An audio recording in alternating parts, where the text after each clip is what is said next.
Even God, the saints, and wicked people, they have a purpose behind their actions. What about us, ordinary people in the material world? As I said, we are constantly engaged in action. What is the aim behind our actions? Let us find out.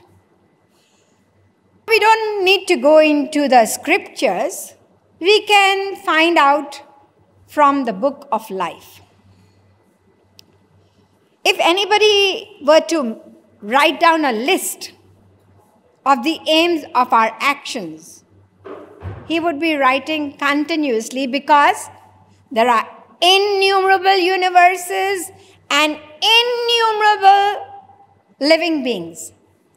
And we are performing actions constantly, incessantly. So you can imagine, even if you were to invite Saraswati and Brihaspati to write, the list would be endless, because, even when we have some desires, they keep changing all the time.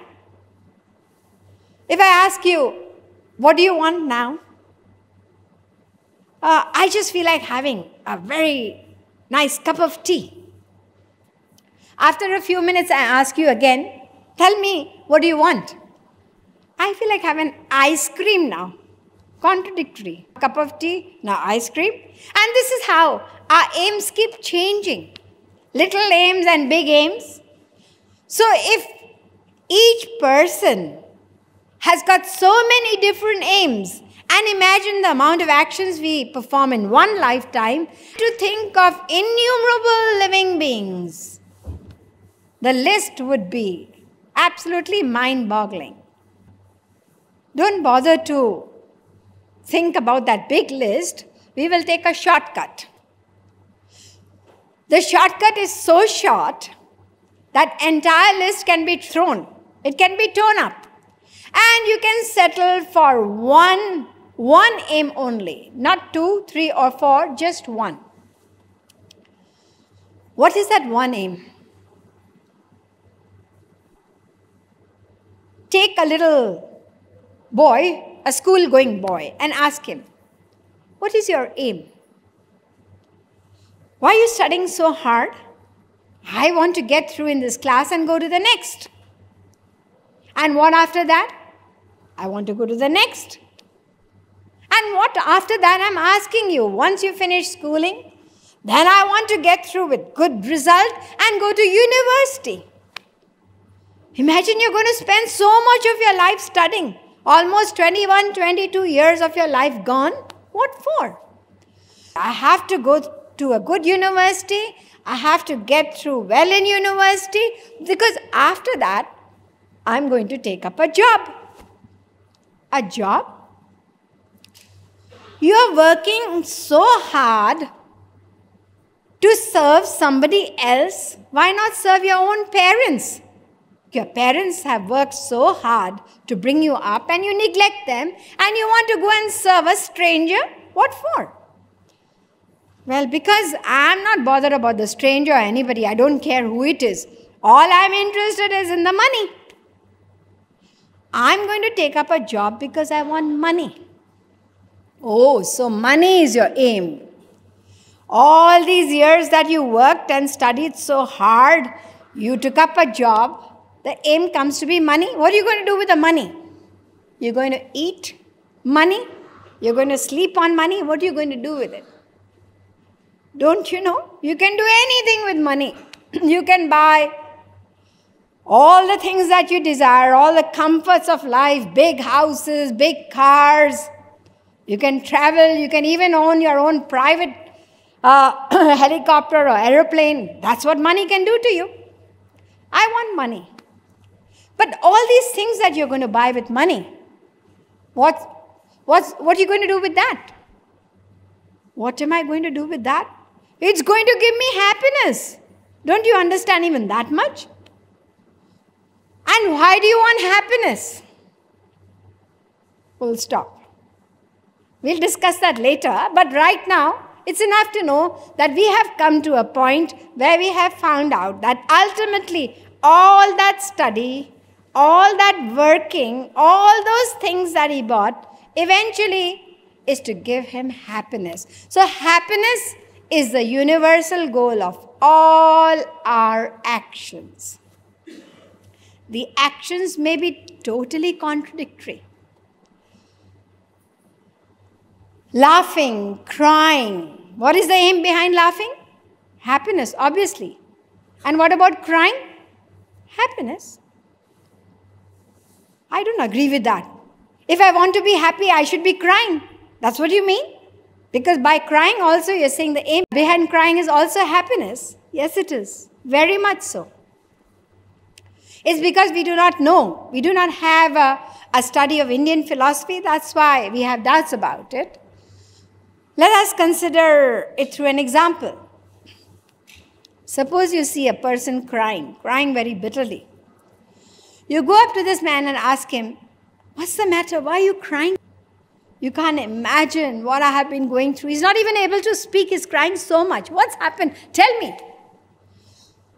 I lost my father yesterday, and this morning, early morning, I went to drop my uncle to the airport.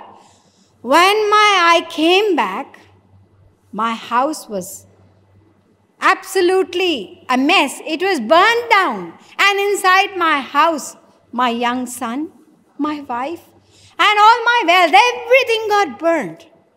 He's crying away. And you naturally say, what a terrible thing to happen to anybody. How could God do this to you? Now you ask him a question. What a terrible loss. You lost your father, you lost your wife, you lost your son, you lost your house, you lost your wealth. And on the top, you're increasing your misery by crying. Why are you doing that? Just stop crying. Why are you increasing your sorrow? I'm not increasing my sorrow. You can't understand. If I want to cry, then I would probably I would have a heart attack or something. I would probably die of this pain that I'm experiencing.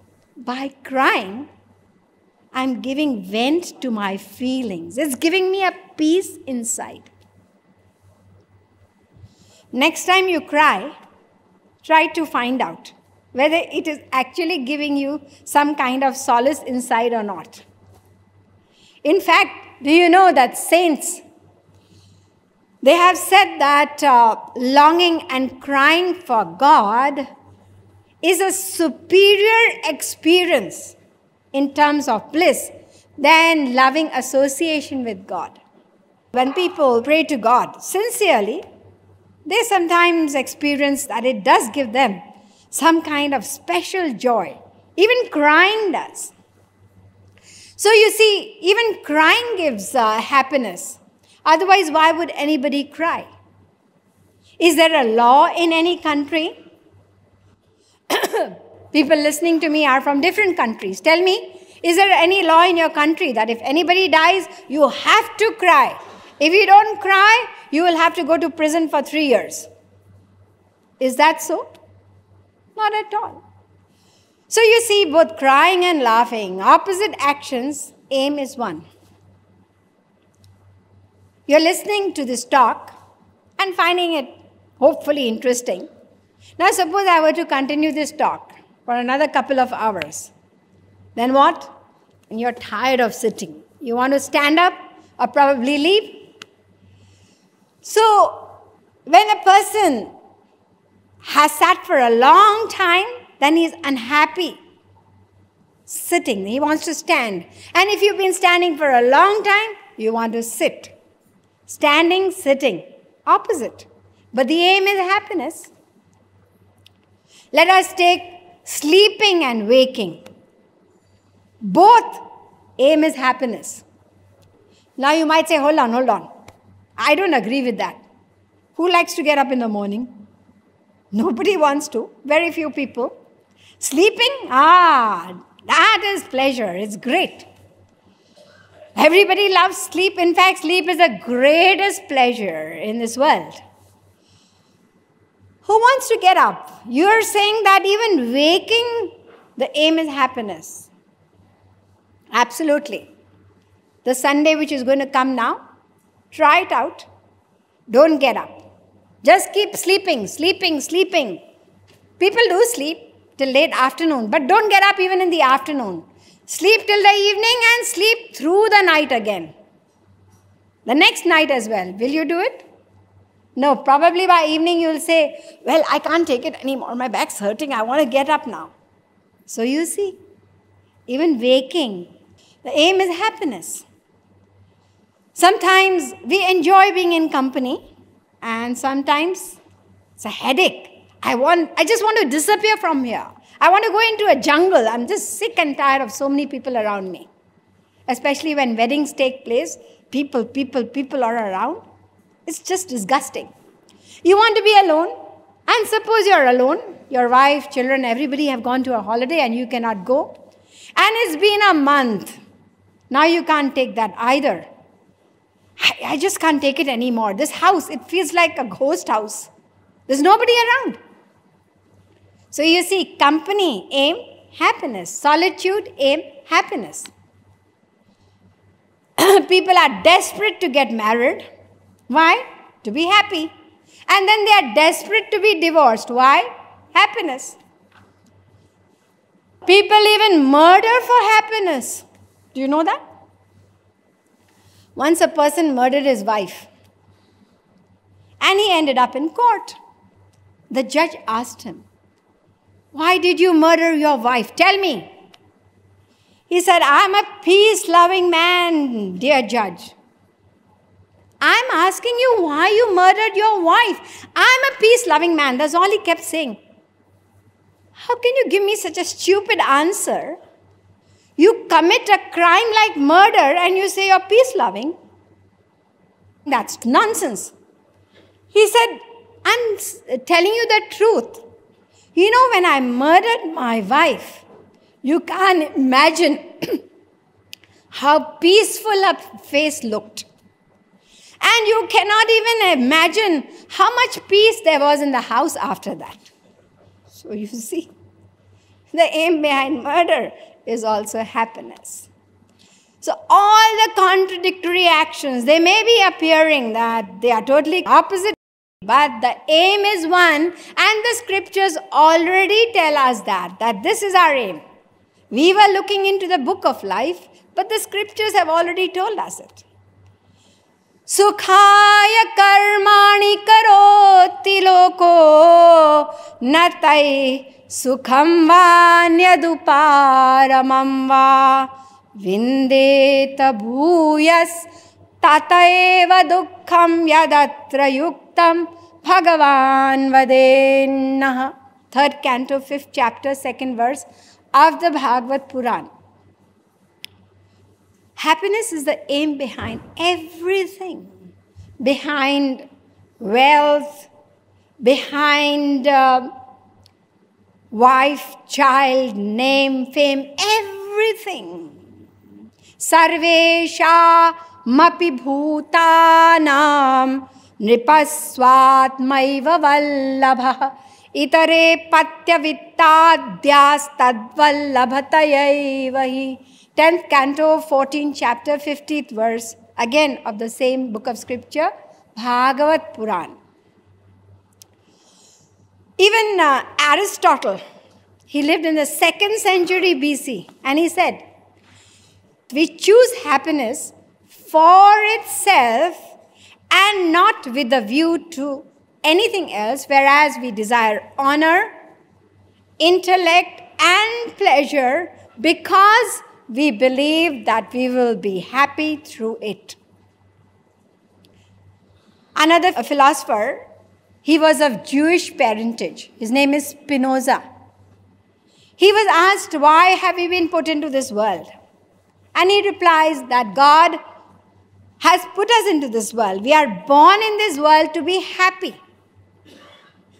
And what is the definition of happiness? He replied, happiness is the presence of pleasure and the absence of pain. This is the definition of happiness he gave. Very important. Remember that, because this is what we are pursuing. At another place, Spinoza again said, he said that happiness is the aim of all conduct. Our happiness and unhappiness depends on the quality of the object on which our love is fixed. Love towards an object, eternal and infinite, will feed the mind with a joy that is pure and without sadness. See, these philosophers are also telling us that the love has to be towards an object, eternal and infinite. Then you will experience happiness which is free of sadness, which is free of suffering. This is called unconditional happiness. It does not depend on whether you are rich or poor, ugly or beautiful. It does not depend on anything that we have planned as sources of happiness. So happiness is the universal goal, the supreme goal. Now there are some people who say, well, granted that happiness, it is one goal. But there are other goals which are also universal. What are they? Some people say that everybody wants to be immortal. Nobody wants to die. That is the goal of life. It's universal to everybody. Some say the desire for knowledge. It's been there with us. Everybody desires knowledge. That's also a universal goal. Some say nobody wants to be under control. Everybody desires independence. Even a little child wants to be independent. So independence is also a universal goal of life. And there are some who say that the desire to rule over others, we want to be bossy. Everybody should listen to me. We all want that, don't we? So that is also a universal goal. So apart from happiness, there are 4 more universal goals. What do you have to say about that? Well, we'll consider that next time, not today. And also, I want to ask you a question. The question is, we all desire happiness. Can you tell me why you desire happiness? Where did this knowledge come from into you? It's a very big knowledge. So why do you desire happiness? And why don't you desire unhappiness? I mean, it could be a change for you. Happiness, happiness, happiness. Then change to unhappiness. So I'll leave you to try today. Try desiring unhappiness. And we'll discuss that next time. बोलिए वृंदावन बिहारी लाल की, श्रीमद् सद्गुरु सरकार की। जय जय राधा रानी, राधा रानी, राधा रानी। जय जय राधा रानी, राधा रानी, राधा रानी। जय जय राधा रानी, राधा रानी, राधा रानी।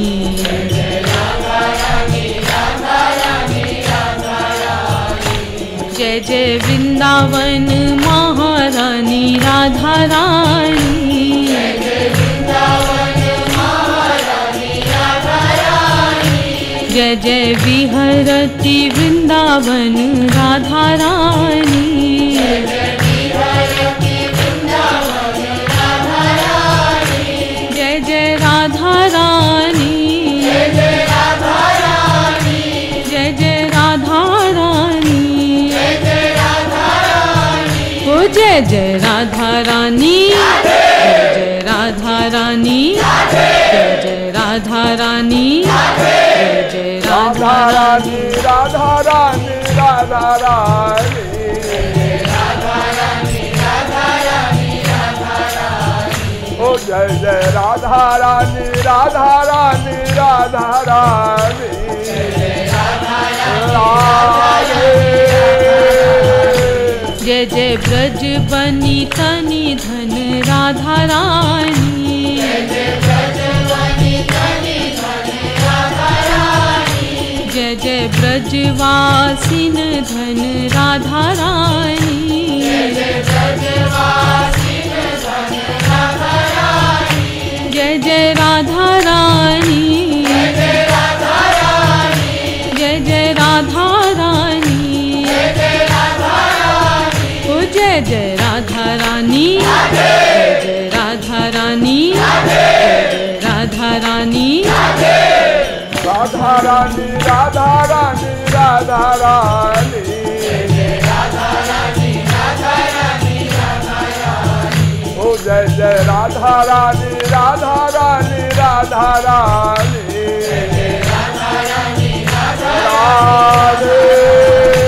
जय जय अवधर दानी राधा रानी, जय जय अवधर दानी राधा रानी, जय जय ब्रज रस खानी राधा रानी, जय जय ब्रज रस खानी राधा रानी, ओ जय जय राधा रानी, जय जय राधा रानी, जय जय राधा रानी, जय जय राधा रानी, ओ जय जय राधा रानी, जय जय राधा रानी, जय जय राधा रानी, राधा रानी राधा रानी राधा रानी, राधा रानी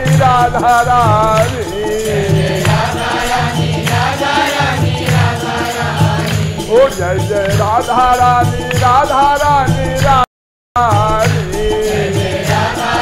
राधे। जय जय मोहन मोहिनी राधा रानी, जय जय मोहन मोहिनी राधा रानी, जय कृपालु मोहिनी राधा रानी, जय कृपालु मोहिनी राधा रानी, जय जय राधा रानी, जय जय राधा रानी, जय जय राधा रानी, जय जय राधा रानी, जय राधा रानी, जय जय राधा रानी, जय जय राधा रानी, राधा रानी राधा रानी राधा रानी,